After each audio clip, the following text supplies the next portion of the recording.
साधनाको रहस्य। भाग 8। गौरीघाटमा बाँदरहरूसँग नुहाई गरी गौरीघाटको किनारमा सनातन बसिरहेको थियो।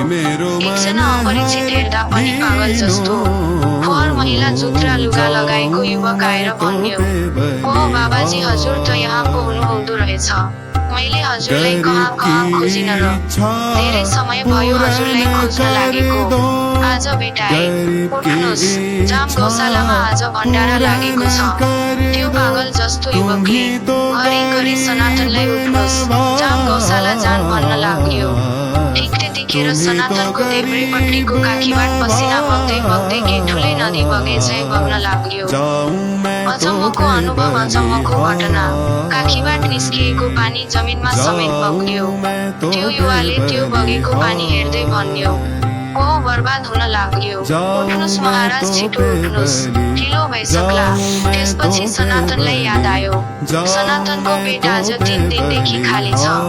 भोकले जति रनथनिए पनि के गर्नु, कहाँ गएर खाने, के खाने, केले खाने।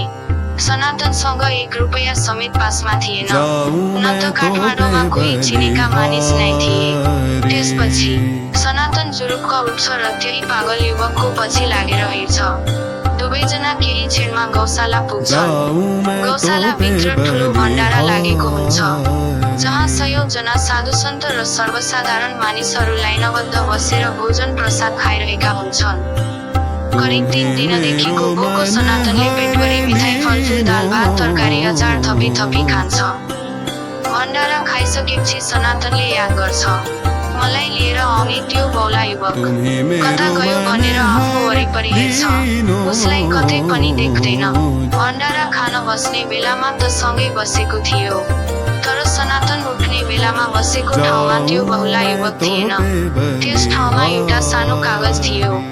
कागजमा लेखिएको थियो, "हजुरलाई जतिखेर अति आवश्यक पर्नेछ मलाई याद गर्नुहोला, म उपस्थित भइजानेछु।" सनातन चिल्ल परेर आकाशतिर हेर्छ। फेरि त्यही ओंकार शब्दलाई सम्झिन्छ, मनोकामना देवीलाई सम्झिन्छ। भाग 8 समाप्त।